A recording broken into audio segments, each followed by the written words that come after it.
우리 이 시간 다 함께 자리에 일어나셔서 하나님 말씀 보도록 하겠습니다. 마태복음 7장 13절에서 8장 1절 말씀입니다. 신약 성경 10페이지 마태복음 7장 13절에서 8장 1절의 말씀입니다. 우리 한 절씩 교독하겠습니다. 좁은 문으로 들어가라. 멸망으로 인도하는 문은 크고 그 길이 넓어 그리로 들어가는 자가 많고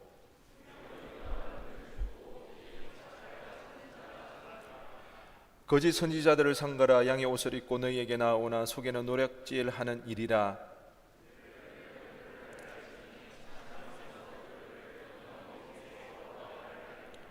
이와 같이 좋은 나무마다 아름다운 열매를 맺고 못된 나무가 나쁜 열매를 맺나니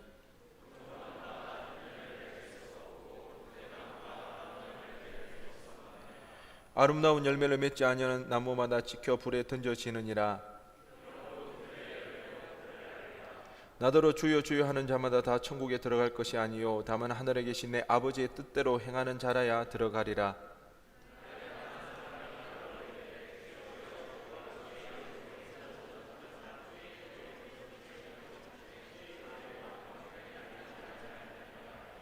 그때 내가 그들에게 밝히 말하되 내가 너희를 도무지 알지 못하니 불법을 행하는 자들아 내게서 떠나가라 하리라.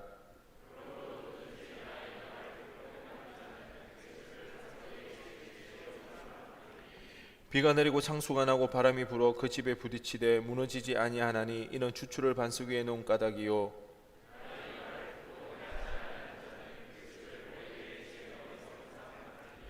비가 내리고 창수가 나고 바람이 불어 그 집에 부딪힘에 무너져 그 무너짐이 심하니라.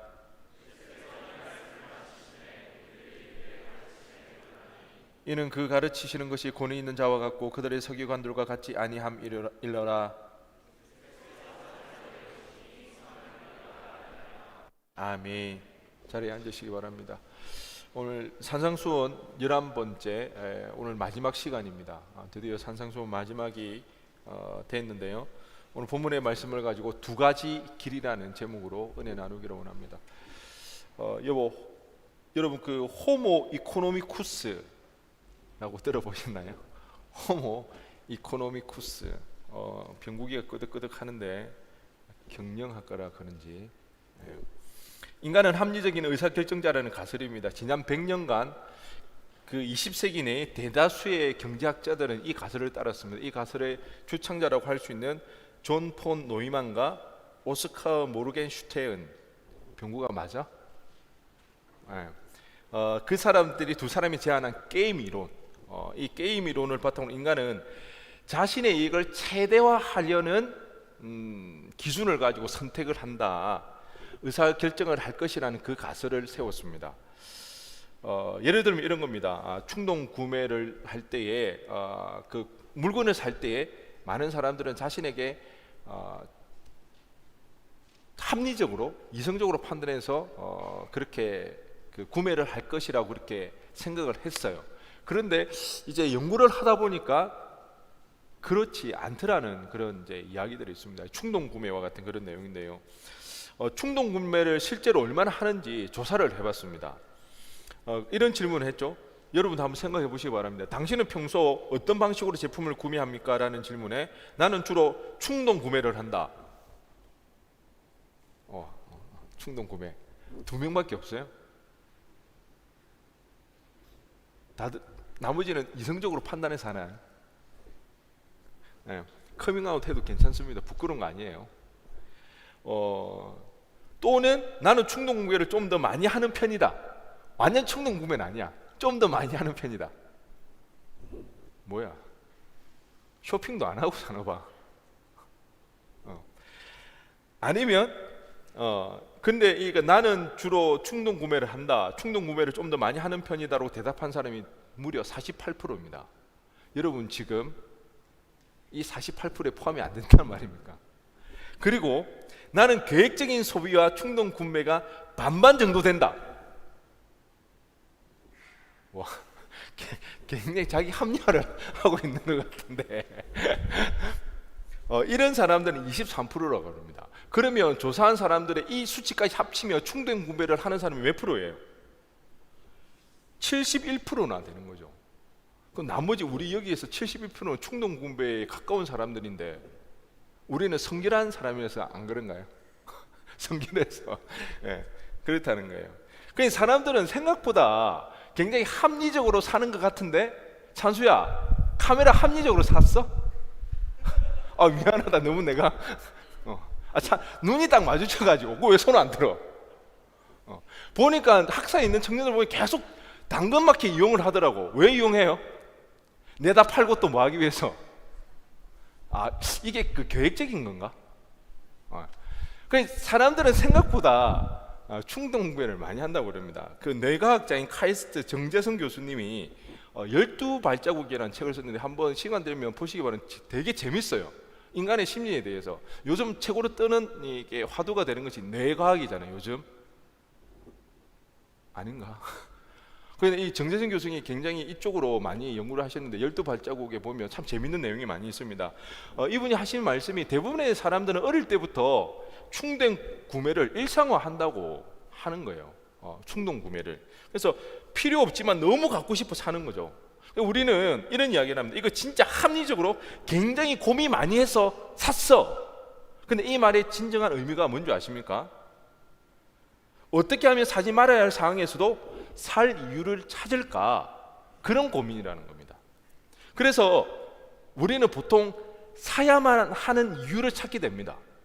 그래서 사야만 하는 이유를 찾으면 어떻게 돼요? 마음 편하게 그거 사게 됩니다. 근데 사야만 하는 이유를 못 찾으면 어떻게 해요? 안 사나요? 불편한 마음을 사는 거예요. 그 차이면 사는 거는 다 똑같아요. 이유를 찾으면 편안하게 사고, 이유를 찾지 못한 불편한 마음을 사는 거예요. 조만간 맥북 하나를 살까 지금 생각 중인데 이유를 찾든 못 찾든 똑같다는 거죠. 정정현 교수님이 이와 관련된 실험을 하나 소개를 해줬습니다. fMRI라는 기능성 자기 공명 영상 장치, 뭔지 모르겠어요. 그게 사람을 눕혀놓고 내 영상을 촬영을 했대요. 그래서 어떻게 반응하느냐를 봤는데 fMRI에 이렇게 놓아놓고 그 사람에게 초콜릿 사초가 보여준대요.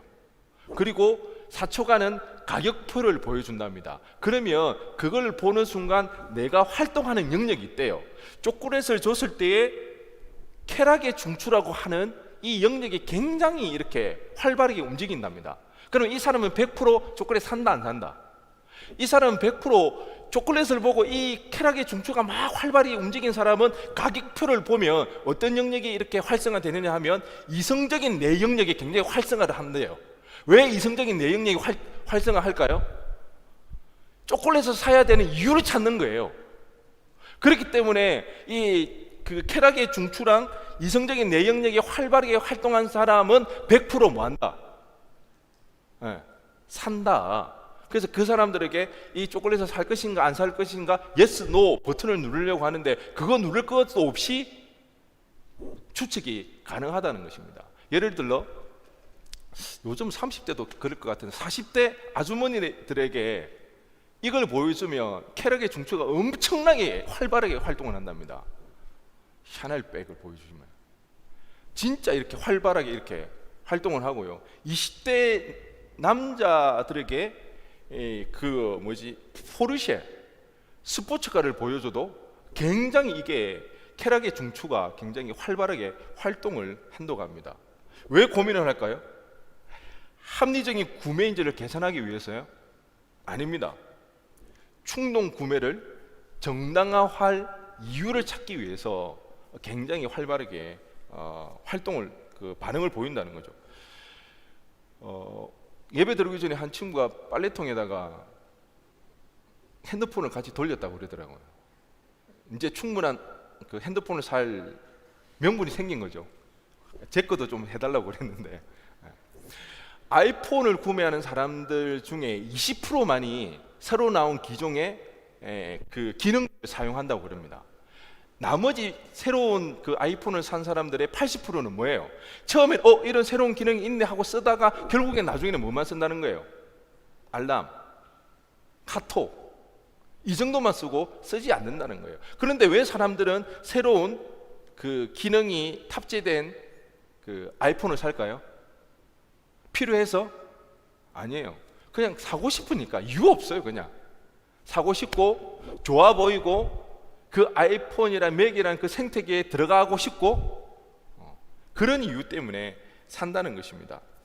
사람들은요, 생각보다 이성적이 아니라 감정에 이끌려서 선택을 합니다. 그리고 물건들을 구매합니다. 그런데 믿음이라는 것은요, 우리의 감정도 아니고 이성도 아니라는 거죠. 믿음 생활은 감정으로 해서도 안 됩니다. 그렇다고 이성적으로 할 수 있는 영역도 아닙니다. 물론 제가 지금 하는 말이 신앙생활 할 때 이성도 필요 없고 감성도 필요 없냐, 그런 말은 아니에요. 왜? 우리가 찬양을 하거나 하면 감정적으로 은혜를 받죠.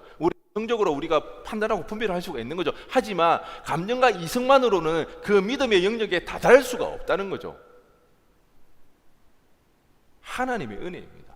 하나님의 은혜가 없이는 우리가 이 믿음의 길이라는 것에 우리는 들어설 수가 없는 거죠. 왜 그렇습니까? 딱 봐도 불편한 길인 거예요. 오늘 성경에서는 뭐라고 그럽니까? 좁은 길, 협착한 길, 불편한 길, 그래서 인기 없는 길. 그렇기 때문에 우리가 이성적으로 감정적으로 전혀 끌리지가 않는 거예요. 아무리 이성적으로 계산해봤자 그 길은 덕이 될 만한 일이 없다는 거죠. 그렇기 때문에 감정이나 이성적으로는 우리가 이 믿음의 길에 들어올 수가 없다는 거죠. 그런데 여러분들은 왜 그러면 이 좁은 길, 불편한 길, 인기 없고 이성적으로 생각했을 때 도저히 답이 나오지 않는 이 길에 여러분 들어섰습니까? 왜 이 믿음의 자리에 나와 있나요? 게임 이론에 의하면 우리는 한 가지 알 수 있는 이유가 있죠. 우리는 다 머리가 나쁘다는 거죠. 그렇지 않나요? 머리가 좋으면 여기에 있을 수가 없습니다. 이 길이 그렇게 힘들고 어려운데, 고생 잔뜩 하는 길인데, 인기 있는 길이 아닌데 여기에 올 수가 없는 거죠. 다들 너무 똑똑해서 계산적이다 보니까 사람들은 이 좁은 길로 들어오려고 하지를 않습니다. 주말이면 데이트 해야죠. 주말이면 캠핑도 가고 여행도 1박 2일로 다닐 수가 있잖아요. 그런데 교회에 오기 때문에 데이트는커녕 캠핑은 심지어 그런 데 가지 못하더라도 하루 종일 집에 뒹굴뒹굴 거려도 좋잖아요. 쉬는 날. 전혀 감정적으로 끌리지 않는, 매력 없는, 다들 우리는 머리가 나빠서 이 자리에 있는 것 같습니다. 이렇게 힘든 길을 걷는 여러분들에게 심심한 위로의 마음을 전합니다.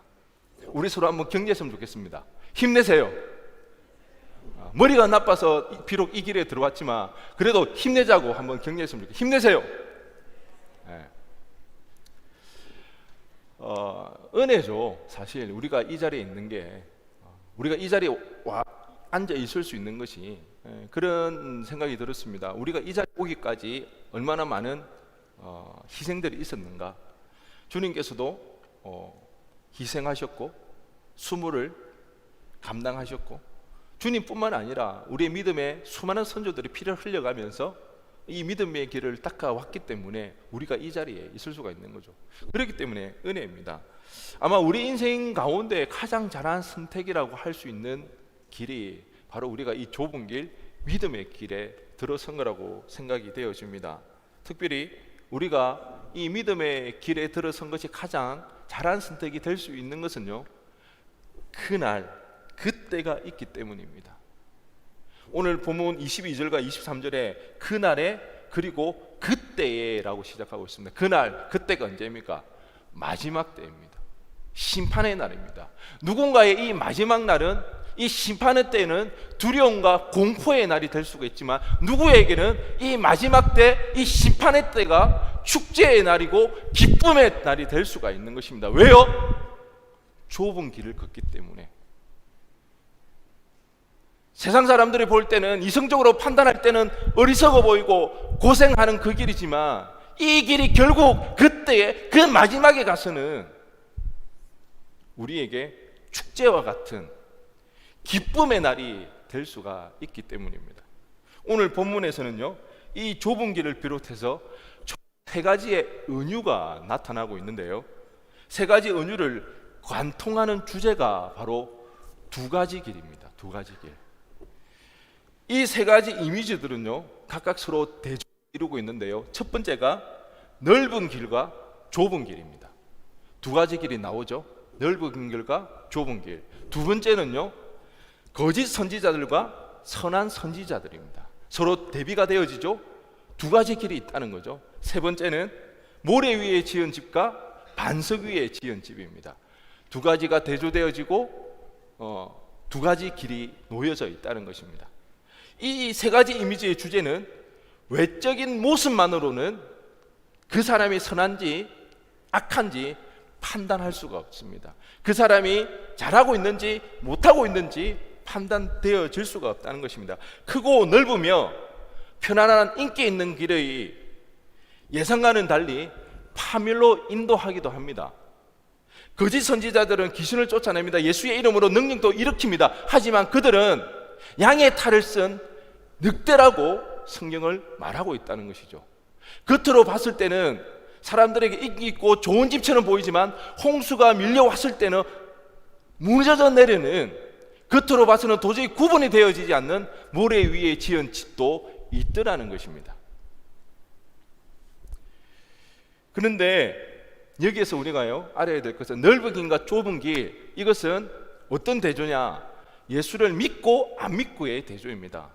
넓은 길로 가는 사람들은 믿음이 없는 사람들입니다. 주님을 따르지 않는 그런 길입니다. 하지만 거짓 선지자와 선한 선지자, 그리고 모래 위에 지은 집과 반석 위에 지은 집들은요, 하나님의 은혜로 이미 좁은 길에 들어왔던 사람들이라는 것입니다.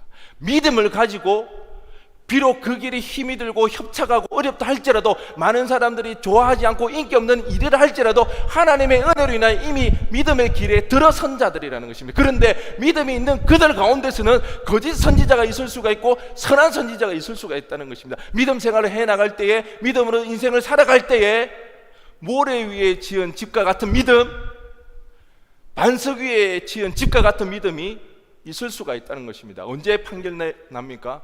마지막 날, 마지막 때, 심판의 때에 주님께서는 도무지 내가 너를 알지 못한다고 그렇게 말씀하시더라는 것입니다. 오늘 보면 21절입니다. 우리 다 함께 읽어보겠습니다. 시작.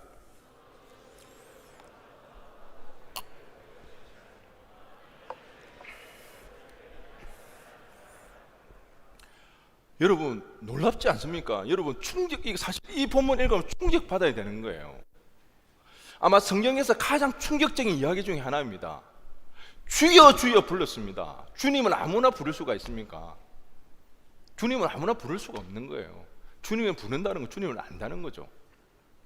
여러분 우리 여기서 주님의 이름 3번 부르고 기도해보자고 한번 해볼까요? 그러면 아직도 주여 하는 게 어색한 사람들이 있죠? 아닌가? 다 주여 잘해요? 주여 3창?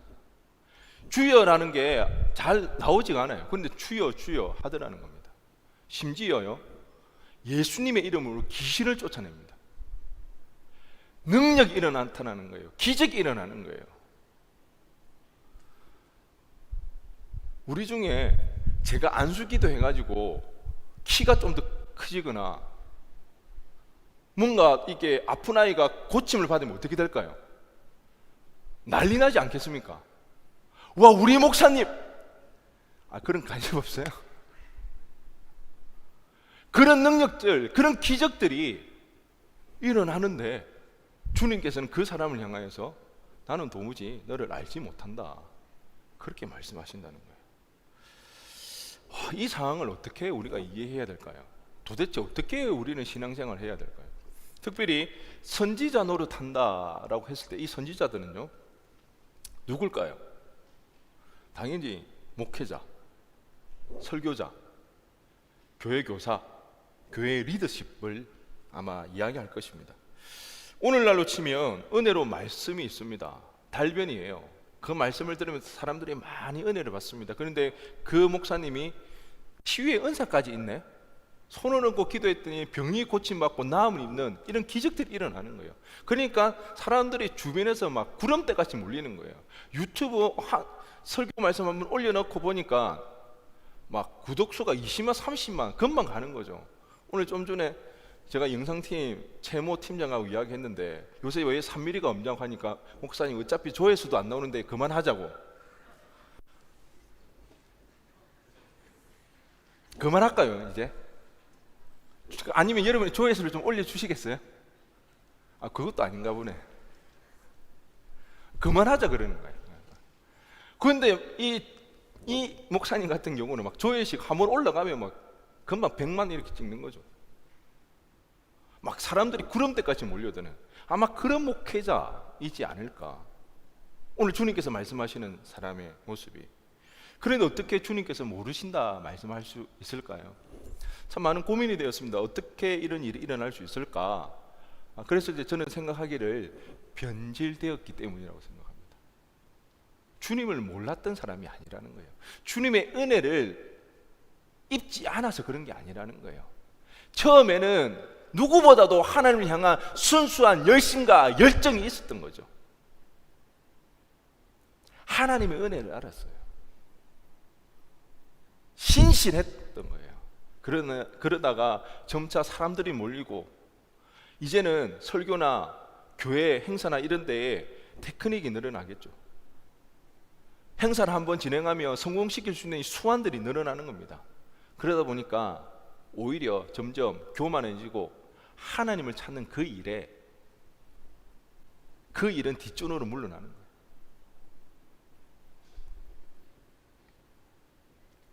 그런데 신기한 것은 그럼에도 불구하고 교회는 부흥할 수가 있습니다. 성장할 수가 있습니다. 오늘 주님께서 거짓 선지자를 보십시오. 일평생 예수의 이름으로 귀신을 물리치고 능력을 일으켰어요. 당연히 그는 누구보다 하나님의 귀한 종이라고 생각했겠죠. 그런데 그때 주님께서는 내가 도무지 너를 알지 못한다. 변절되어서도 교회는 부흥할 수 있어요. 아니요, 정확히 말하면 수적으로는 성장할 수 있어요. 행사는 잘 기획해서 성공시킬 수가 있어요. 뭐처럼? 대형 기획사처럼.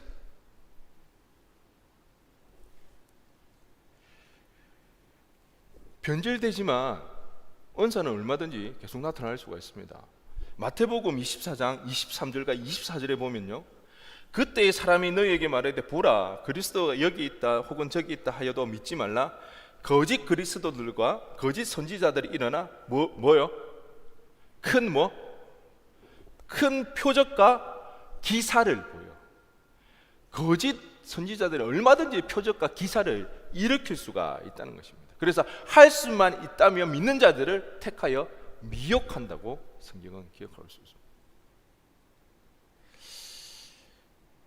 이전에 사역했던 교회에서 청년의 리더를 하며 즐겁게 신앙생활을 했던 한 청년이 있습니다. 결혼을 하게 되면서 이제 여자친구네 교회를 옮겼어요. 사역을 하다 보면 늘 좀 그런 것 같아요. 결혼을 하면 꼭 형제는 자매라서 자매네 교회 가고 자매는 형제라서 형제네 교회 가고, 그럼 도대체 손은 누가? 이거 내가 안 통할 줄 알았는데 감사합니다. 그래도 여러분 결혼한다 다른 교회 가지 마세요. 남아주세요. 조모 형제가 갑자기 생각이 나는데 여기까지만 하겠습니다.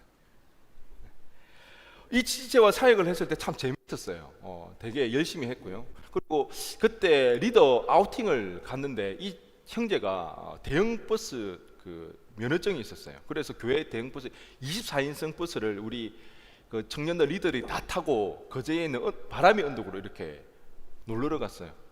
가면서 좀 아슬아슬했던 적도 없지 않아 있었어요. 그런데 아마 그때가 처음이었던 것 같아요. 형제가 대형 버스를 운전해가지고 청년들끼리만 어디를 가는 걸. 아마 그 이후로도 그런 큰 버스를 운전해서 간 적은 없었어요. 그러다 보니까 참 그 시간들이 되게 기억에 남고 즐거웠던 시간들이었습니다. 그런데 이 청년이 이제 결혼을 한 뒤에 아마 신혼의 재미도 있었을 것 같아요. 그리고 교회를 옮기다 보니까 그 교회에 적응하는데도 시간이 걸렸을 거니까, 그러다가 점점 신앙생활을 등한시하게 되었어요. 그렇게 이제 시간이 됐는데 벌써 제가 그 교회를 떠난 지 5년 되고, 그 형제도 뭐 그 교회를 제가 있을 때 다른 교회로 갔으니까 벌써 5년에서 7년 정도의 이런 시간 갭이 있는데요. 얼마 전에 연락이 왔습니다. 목사님 다시 말씀 묵상 시작한다고, 그러면서 묵상 나눔 한다고 저에게 보내줬습니다. 참 감사했습니다. 그래도 다시 한번 믿음에 대해서 지금 다시 한번 하려고 애를 쓰고 노력하는 모습이 너무 감사했습니다. 그리고 얼마 뒤 사진을 한 장 보내왔는데요, 성가대복을 이렇게 찍어서 보내왔습니다. 그리고 거기에는 명찰이, 이 형제의 이름이 박힌 명찰이 보였습니다. 그러면서 자기가 이제는 다시 믿음 생활 열심히 하겠다고, 그러면서 저에게 이런 문자를 보냈습니다. 자신의 신앙의 기초를 닦아주신 목사님, 이렇게 하면서 감사하다는 그런 이야기를 했습니다. 참 뿌듯했고요, 감사했습니다. 그런데 한편으로는 제가 두려웠습니다. 제가 목회자로서, 목사로서 사역을 하고 저를 통해서 은혜를 받고 감사하다는 그런 지체는 있지만, 정말 나는 지금 신앙생활을, 믿음생활 잘하고 있는가, 그런 고민들이 많이 되었습니다. 자칫 잘못하면요, 저는 전파하고 오히려 사역하는 저는 주님이 저를 도무지 모르신다 말씀할 수도 있더라는 겁니다. 사람들의 마음을 사는 일, 인기 있는 일, 어떤 걸 하면 사람들이 좋아할지 알거든요. 눈에 보이거든요. 그러다 보면서 사람들의 인기에 취해, 사람들의 인정과 그 만족에 취해 하나님은 관계없는 그런 목회가 될까봐 때로는 두려울 때가 있습니다. 사도 바울은 고린도전서 10장 12절에서 말하기를, 그런즉 선줄로 생각하는 자는 넘어질까 조심하라. 계속해서 고린도전서 9장 27절에서 사도 바울이 고백을 합니다. 내가 내 몸을 쳐 복종하게 함은 내가 남에게 전파한 후에 자신이 도리어 버림을 당할까 두려워함이로다. 누가요? 누가 이런 고백을 하나요? 사도 바울입니다. 목숨 걸고 복음을 전파했던 이 사도 바울이 도리어 자신은 전파한 후에 버림을 당할까봐 두려워하더라는 것입니다. 이 두려워한다는 것은 무섭고 겁이 나는 그런 것이 아니라 근신하는 겁니다. 늘 깨어서 자신을 쳐서 복종시켜 나간다는 그런 고백이라는 것입니다. 그렇기 때문에 여러분, 특별히 여러분들이 저를 위해서 기도해 주시기 바랍니다. 제가 완전하지 않아요. 제가 온전하지 않습니다. 잘못하는 부분이 있습니다. 그걸 놓고 뒤에서 욕하지 마시고 기도를 해주세요. 그리고 찾아와서 저에게 말씀해 주세요. 혹시 내가 얼굴을 울그락불그락 하면서 한다 할지라도 귀담아 듣겠습니다. 그렇다고 너무 대놓고 이야기하지 마시고, 연약하니까, 넘어질 수가 있으니까. 임원들은 어떻습니까? 가지장, 세가족 리더, 찬양팀, 청년의 리더십으로 드러나기에 누구보다 하나님께 열심을 보입니다. 그런데 혹 여러분의 삶 속에 불법을 행하는 모습은 없습니까? 지난 한 주간 여러분 리더십들 뿐만 아니라 여러분들, 이 믿음의 길을 걷는 여러분들, 한 주간 하나님의 말씀에 순종하며 말씀 앞에 살아갔습니까? 하나님의 음성을 들으며 쫓으며 살아갔습니까? 하나님의 말씀 앞에 몸부림치며 살아갔나요? 아니면 영과 혼이 분리된 처럼, 세상에 있을 때는 세상 사람처럼, 교회에 와서는 교회 믿음이 있는 것처럼 그렇게 분리된 종교인으로서 살아가고 있지는 않습니까? 여러분, 우리는 이미 이 믿음의 길을 들었었습니다. 그런데 우리가 깨어 정신 차리지 않으면 우리가 거짓 선지자가 될 수 있고요, 우리가 모래 위에 지은 집을 짓고 있는 걸 수도 있더라는 것입니다. 겉으로 드러나는 것은 그것으로 판단할 수가 없는 거죠.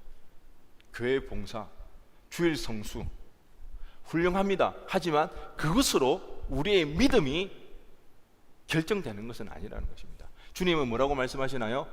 열매로 안다고 이야기합니다. 우리의 열매로. 오늘 보면 20절과 21절에 이러므로 그들의 열매로 그들을 알리라. 나더러 주여 주여 하는 자마다 다 천국에 들어갈 것이 아니요 다만 하늘에 계신 내 아버지의 뜻대로 행하는 자라야 들어가리라. 하나님의 뜻대로 행하는 자. 여러분, 그렇다고 완벽한 열매를 말하는 게 아닙니다. 도덕적으로 양심에 꺼리지 않는 100%의 그런 삶을 살아라, 그걸 말하는 게 아닙니다. 여러분이 섬기는 그 사역 가운데 풍성한 열매가 맺히고 사람들이 늘어나고 그런 걸 의미하는 것이 아닙니다. 뭘 이야기합니까? 우리가 믿음 생활 한다고 하면서 한 주간 살아갈 때에 하나님 뜻대로 살기 위해서 여러분 몸부림이 있냐고요? 몸부림치는 모습이 있냐고요? 여러분, 어떻게 우리가 완벽할 수 있어요? 우리가 어떻게 다 말씀을 따라 살아갈 수가 있어요? 그럴 수 없으면 실수할 수 있죠. 지었던 죄 또 지을 수가 있다는 거예요. 그런데 그런 모습 가운데 그럼에도 불구하고 예수의 제자가 되어 살아가기 위해서, 주님 말씀 앞에 서기 위해서 말씀 읽으려고 애를 쓰는 것, 제자 훈련에 들어가고 역사서 편에 들어가고 성경 통독하는 것, 여러분 우리 언제 자발적으로 해서 은혜 받은 적 있나요? 여러분, 우리 자발적으로 스스로 자진해가지고 은혜 받은 적 있나요? 잘 없어. 저만 그런가요? 우리 은혜 보면 다 억지로 어거지로 해가지고 다 어떻게 해요? 그런데 너무 감사한 건 그때 은혜가 있더라는 겁니다. 자발적으로 제자훈련 잘 안 해요. 자발적으로 성경 공부 안 합니다. 학사생들 억지로 여기 와서 앉아 있는 거예요. 그런데 그 어거지로 하는 거기에 뭐가 있다는 거예요? 은혜가 있는 겁니다. 그렇게 꾸역꾸역 하나님이 우리를 은혜를 부어주십니다. 그렇게 우리가 살아가는 거예요. 그게 감사해요. 그게 감사한 일이에요. 여러분, 이 자리가 별거 아닌 것 같은데 억지로 와 있는 여기에서 은혜가 있더라는 것입니다. 우리는 그렇게 힘들지만 어렵지만 그럼에도 불구하고 하나님의 말씀을 붙잡으려고 노력하는 그런 몸부림. 주님, 저 오늘 또 죄 지었다고 그렇게 하나님을 한번 생각하고 주님을 찾고 부르짖는 그런 몸부림, 그런 열매들이 우리 가운데 있느냐는 것입니다. 계속해서 24절 말씀을 보면 그러므로 누구든지 나의 이 말을 듣고 행하는 자는 그 집을 반석 위에 지은 지혜로운 사람 같으리니, 여러분, 믿는다고 하는 것은 하나님의 뜻대로 행하는 자입니다. 행함을 강조하는 거예요. 머리로 믿는다. 그래, 나는 하나님을 믿지. 머리로 내가 믿고 마음으로 받아들인다면 우리의 삶에 반드시 행동이 수반되어져야 되는 겁니다. 그게 믿음이라는 것입니다. 특별히 오늘 우리가 이 좁은 길, 이 믿음의 생활을 해갈 때에 조심해야 될 것이 뭔가, 저는 이 시간에 한번 생각해 보기를 원합니다. 특별히 오늘 우리 이 시대를 살아가는 청년들, 우리가 조심해야 될 것이 뭘까? 여러분, 열왕기하 17장에 보면 북이스라엘이 멸망한 이유가 나타납니다. 한마디로 요약하면 우상숭배입니다. 우상숭배. 근데 여러분, 한번 생각해 보시기 바랍니다. 이스라엘 백성이 우상숭배를 했다? 어떤 우상숭배를 어떻게 했을 것 같아요? 우상숭배를 했다는 의미는 뭘까요? 우리가 알고 있는 우상숭배는 뭐예요? 하나님이 아닌 다른 신을 뭐 하는 거예요? 섬기는 거잖아요. 그러면 이스라엘 백성들이 여호와를 부정하고 그들이 신앙을 하나님의 그 신앙을 떠나서 우상들만 섬겼을까요? 그런 신앙일까요? 유대인들에게 그런 것은 상상도 못합니다. 뼛속까지 그들은 유대인들이기 때문에 그들은 여호와를 섬겼다는 것입니다.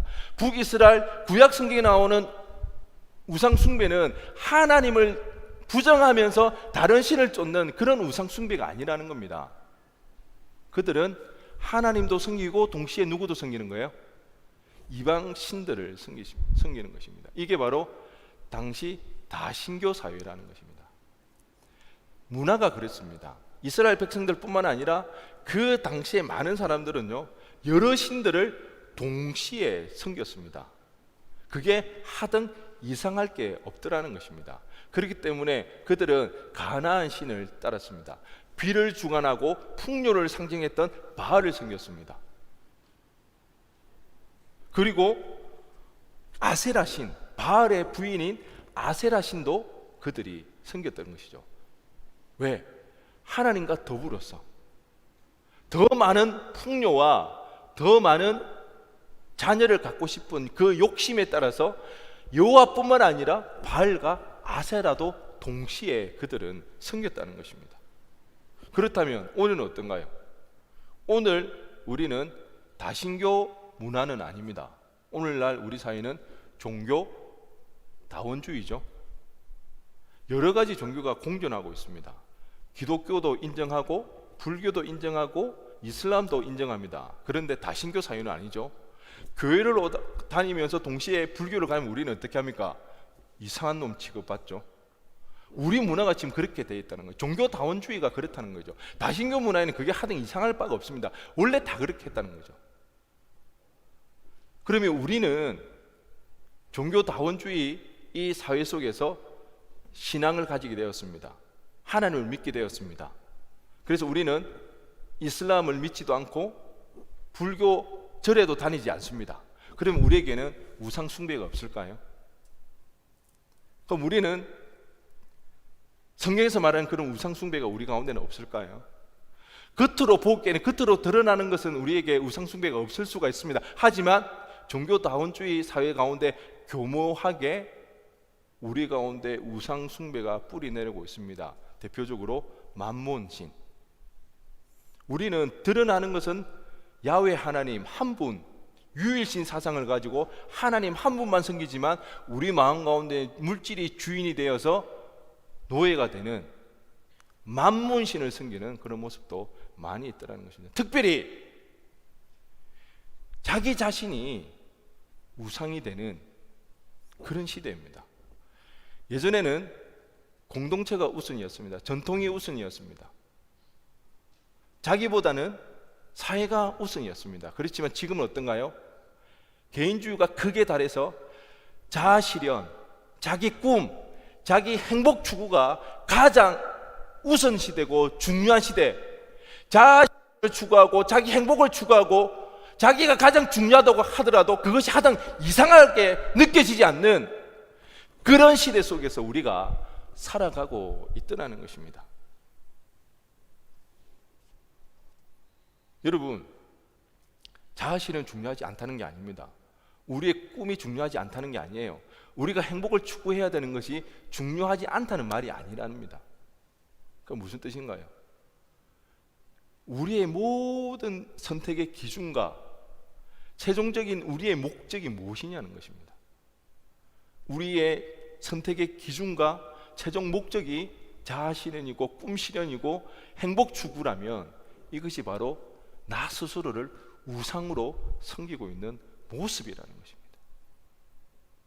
교묘하게 겉으로 드러날 때는 전혀 우상을 섬기지 않는 것처럼 보이지만 우리는 특별히 이 시대를 살아가는 우리에게는 나 자신을 섬기는 그 일들이 너무 비일비재하더라는 것입니다. 여러분, 구원은요 주님의 십자가 희생으로 이루어졌습니다. 주님의 순종이 없었다면 불가능했겠죠. 하나님의 아버지의 뜻에 예수님께서 순종하셨습니다. 믿음의 길은 언제나 자기 자신을 부인하면서 부르심에 순종할 때에 가능하게 되어집니다. 그러기에 우리는 우리 자신을 점검해 볼 필요가 있습니다. 오늘 우리의 모습을 되돌아볼 필요가 있더라는 거죠. 주님을 위한 일인가? 하나님 나라를 위한 일인가? 이웃을 위한 일인가? 아니면 나를 위한 일인가? 나의 꿈을 위해서? 나의 행복을 위해서? 여러분, 우리의 꿈을 위해서라면, 자아실현을 위해서라면 어떤 희생도 감수하면서 하나님 나라, 이웃사랑, 교회 사역을 위해서는 여러분 어떤 기준으로 여러분은 접근하고 있습니까? 돈을 벌고 취업을 하고 승진을 하는 그 일, 꿈을 쫓는 그 일에 있어서는 힘들어도 여러분 어떻게 하나요?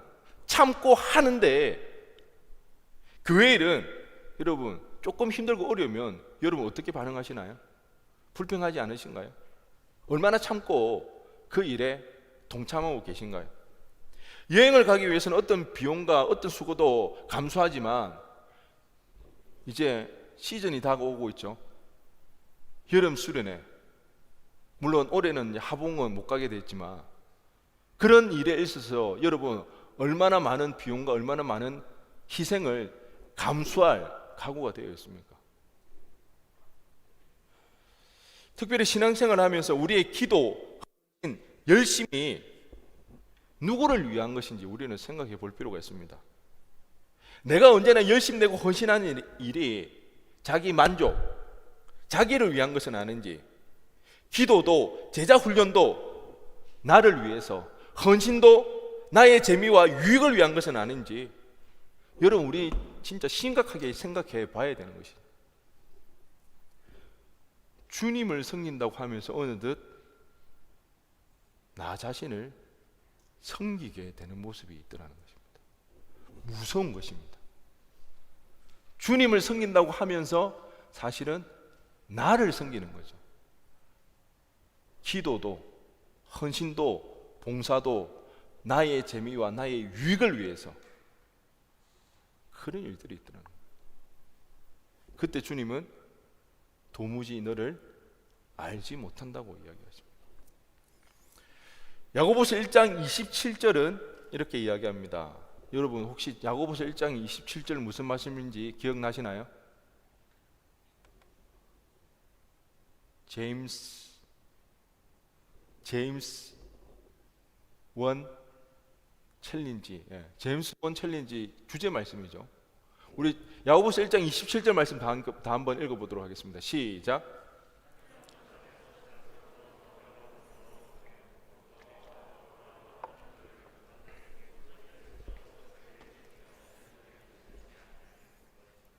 우리가 나타내야 될 열매입니다. 우리가 추구해야 할 경건입니다. 우리가 세상부터 우리를 지키고 우리가 거룩한 모습을 살아갈 때에 때로는 여러분 한번 생각해 보세요. 내가 하는 기도, 내가 하나님 앞에 열심히 신앙생활을 하는 모든 것들이 나의 유익을 위한 거 아닌가요? 나의 마음의 평안을 위해서, 나의 안정을 위해서 새벽에 기도도 하고 제자 훈련도 받고 성경도 읽는 것이 전부 다 누구를 위해서? 내 마음의 안정을 위해서, 내 마음의 평안을 위해서, 내 꿈을 위해서. 오늘 주님께서 이야기하시는 것은, 오늘 야고보서가 이야기하는 것은 경건은 그런 것이 아니라는 거죠. 세속으로부터 물들지 않게 자기를 지키고 보호하는 것도 필요하면서 동시에 뭐라고요? 사회적 약자, 사각지대에 있는 도움이 필요한 그 사람들을 직접 찾아가 도와주는 그 일이 우리가 이루어야 할 경건이라는 것입니다. 우리가 드러내야 할 믿음의 열매라는 것입니다. 언제까지 내 마음의 평안을 위해서, 내 안전을 위해서, 내 상처의 회복을 위해서 거기에만 나 자신에게만 몰두해 있겠습니까? 함몰되어 있겠습니까? 벗어나야 됩니다. 나 자신으로부터 우리는 뛰쳐나와야 되는 거예요.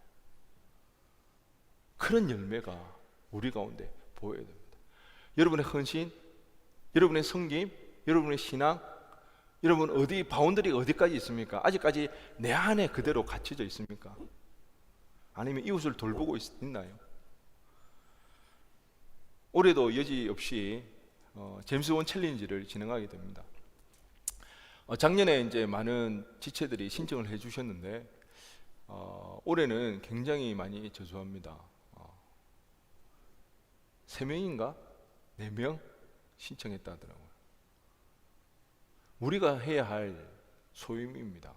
우리가 해야 할 역할입니다. 이 지역사회, 우리 가운데는 책임의식이 있습니다. 책임의식을 가져야 됩니다. 이 지역 그 아픈 자들, 고통당하는 자들, 누가 뭐라 말하지 않더라도 우리가 책임의식을 가지고 그들에게 다가가 손을 뻗어줘야 되는 것이죠. 우리는 그런 경건, 그런 믿음의 열매가 우리 가운데서 나타나야 되는 거죠. 서두에 우스갯소리로 제가 머리 나빠 우리는 다 여기 있다고 그렇게 이야기했는데, 여러분 만약에 우리가 시험을 쳐서 이 자리에 들어와야 된다고 한다면 이 자리에 있다는 것이 얼마나 큰 은혜가 있고 감격이 되겠습니까? 이 자리에 있다는 것 자체가 하나님의 큰 은혜라는 그 사실을 우리가 깨달을 수 있기를 바랍니다. 오늘 본문을 끝으로 산상수훈의 말씀이 끝이 납니다. 주님께서는 이제 산을 내려가십니다.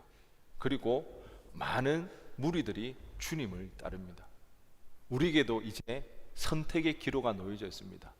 주님을 따를 것인가? 나의 길을 갈 것인가?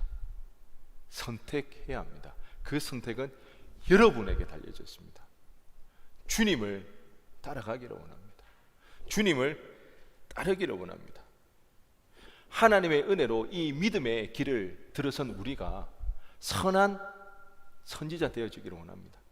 반석 위에 세우는 그런 믿음의 집, 그런 믿음의 열매를 우리 삶 속에서 결실해내기를 원합니다. 그리하여서 마지막 때 주님 앞에 섰을 때 착하고 충성된 종아 칭찬받는 저와 여러분이 되었으면 좋겠습니다. 특별히 종교다원주의 사이에서 교모이 우리의 믿음이 변질되어서 자기 자신을 섬기는 그런 우상 숭배에서 벗어나 이웃 사랑을 몸소 실천하는 아연 청년회가 되어지기를 주님의 이름으로 간절히 축원드립니다.